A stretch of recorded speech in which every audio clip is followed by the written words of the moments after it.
Olá pessoal, tudo bem com vocês? Eu sou o professor Ivanildo e a nossa aula já vai começar.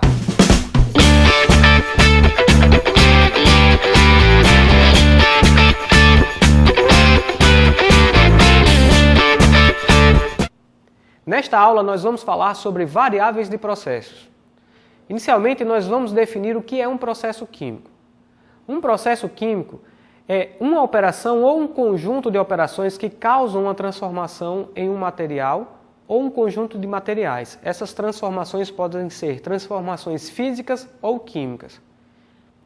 Os processos químicos normalmente ocorrem em múltiplos estágios, onde cada estágio corresponde a uma unidade de processo. E para processos ocorrendo em múltiplos estágios, estes estágios são interligados por meio de correntes de processos. As correntes de processos, por sua vez, trazem consigo algumas informações, tais como composição, temperatura, pressão ou a vazão. Estas são as variáveis de processos que nós vamos estudar nesta aula. Sendo assim, nós vamos agora observar uma figura, um fluxograma hipotético e analisar este processo como um todo. Neste fluxograma hipotético de um processo químico, nós podemos observar diversos equipamentos interligados por meio de correntes de processo. O primeiro equipamento é um tanque agitado, onde ele recebe ar e água e, através de uma agitação mecânica, promove a mistura destes dois componentes, fornecendo assim uma composição especificada. A bomba vai succionar a solução presente no tanque agitado e transportá-la até o trocador de calor. Sendo assim, a bomba tem por finalidade o transporte de líquidos. No trocador de calor é realizada uma troca térmica, um aquecimento ou resfriamento. Neste processo, alguma propriedade da solução pode ser alterada, tais como a densidade, a viscosidade ou a solubilidade. Desta forma, a temperatura deve ser devidamente controlada a fim de permanecer as condições especificadas de processo. Do trocador de calor, a corrente segue para o reator. No reator, A, dissolvida em água, vai encontrar B, que está aprisionado num vaso. B corresponde a um gás, que é transportado através de um compressor até o reator.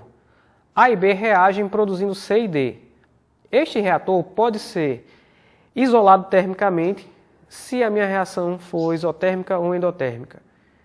Sendo assim, normalmente os reatores têm um trocador de calor acoplado para manter as condições de temperatura fixas. Do reator, esta corrente alimenta um separador. No separador, vai ocorrer a separação dos componentes C e D, que são os produtos da reação. Se a reação é incompleta, na corrente rica em C pode aparecer A, B e D, assim como na corrente D também pode aparecer A, B e C. Estes separadores podem ser um extrator, um destilador, um absorvedor, enfim. Existem diversos equipamentos industriais que são utilizados para separar misturas. E nós vamos ver isso em futuras aulas. As correntes de processos que foram mostrados na figura anterior podem ser representados por meios de vazão. A vazão nada mais é do que uma quantidade que é transportada por unidade de tempo, através de uma determinada linha de processo. E pode ser relacionado com a massa, com o volume ou o número de mols. Ou seja, eu tenho uma vazão mássica, representada por quilograma por segundo, por exemplo, a vazão volumétrica, representada por metro cúbico por segundo, ou a vazão molar, representada por número de mols por segundo. Estas correntes de processos carregam consigo uma solução contendo uma determinada concentração de uma determinada espécie.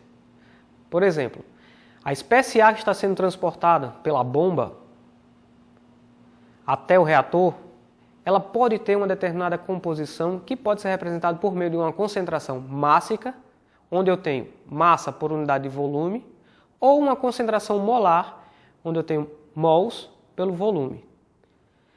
Estas correntes podem ser representadas em termos percentuais ainda, como a fração mássica, que representa a massa de um determinado componente dividido pela massa total dos componentes presentes na solução, ou uma fração molar, que representa o número de mols de uma única espécie dividido pelo número de mols dos componentes presentes nessa solução.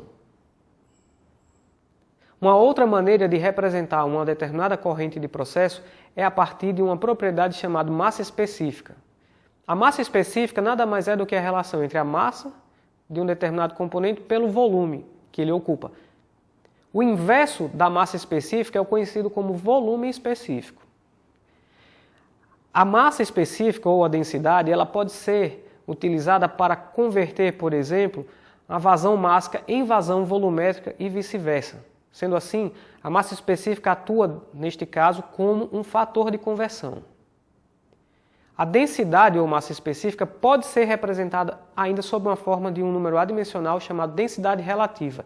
A densidade relativa nada mais é do que a relação entre a massa específica de um determinado componente que foi medido a uma condição especificada, dividido pela massa específica de um componente de referência que normalmente é a água a 4 graus.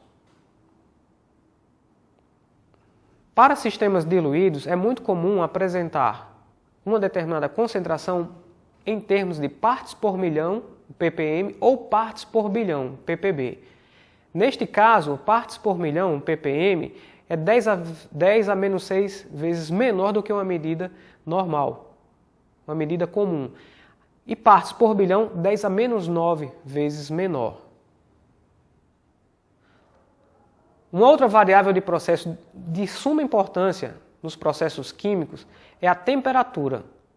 Como já foi dito, a temperatura pode alterar alguma propriedade em uma determinada linha de processo. Qualquer variação de temperatura, dependendo se o sistema é líquido ou um gás, pode acrescentar uma variação brusca de alguma determinada propriedade. Sendo assim, nós podemos e devemos estudar devidamente, esta propriedade. A temperatura pode ser representada em diversos sistemas de unidades, tais como o Sistema Internacional, onde a unidade de temperatura é o Kelvin, no Sistema Americano de Engenharia, onde a unidade é o grau Fahrenheit, no CGS, novamente o Kelvin, e no Sistema Britânico, o grau Celsius. Nós podemos representar a unidade de temperatura nas escalas Celsius e Fahrenheit. Nas escalas Celsius e Fahrenheit, estas temperaturas são baseadas nos mesmos pontos, mas com valores diferentes. Ou seja, nós temos intervalos de temperatura devidamente espaçados em um termômetro, que é o equipamento ou o dispositivo para medir temperatura.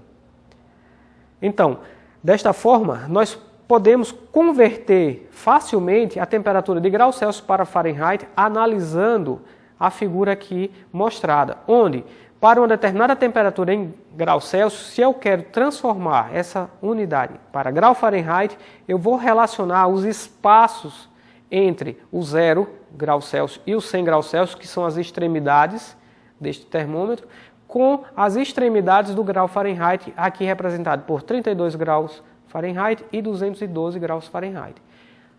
A equação realizada para a conversão é aqui mostrada também.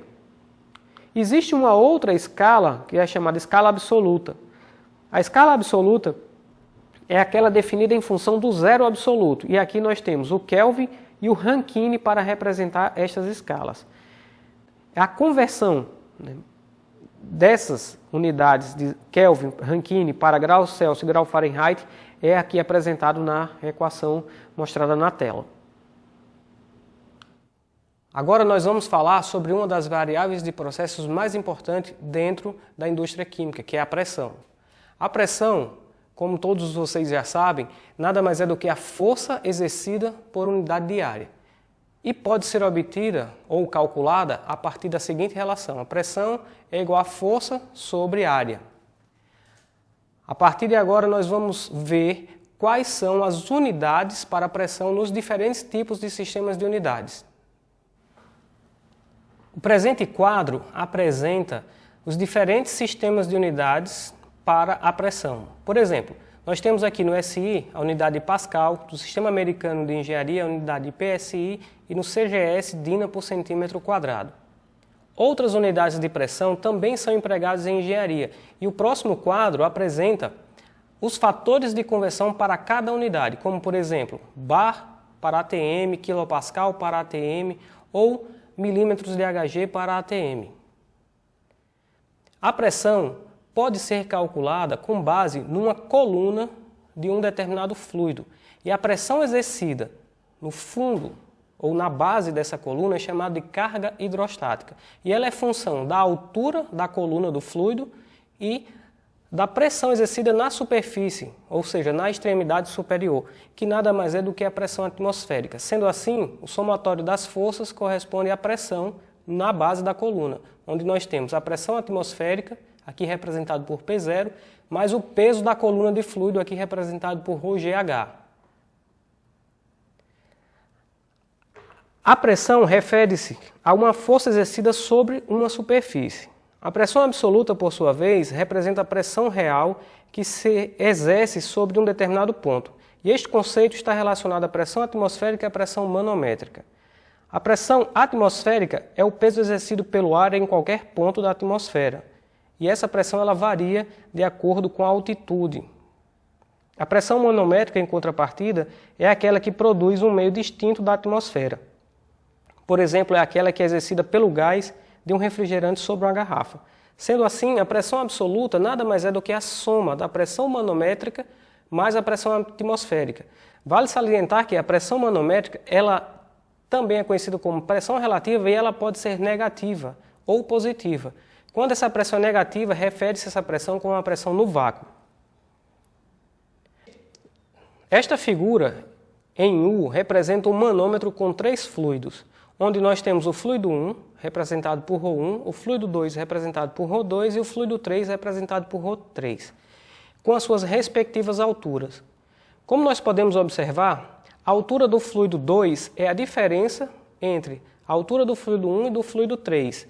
Para que essa altura seja mantida constantes, as pressões P1 e P2 nas extremidades superiores do manômetro, elas devem ser constantes. Qualquer alteração que ocorra nessas pressões vai alterar esta altura. E a partir disto, nós podemos calcular a pressão através da equação geral do manômetro, que nada mais é do que um somatório das forças exercidas pelas pressões P1 e P2 mais o peso específico de cada fluido. Esta é a equação geral do manômetro. Nesta aula, nós falamos sobre variáveis de processos. Na próxima aula, nós iniciaremos estudos sobre balanço material. Agora é com vocês. Bons estudos!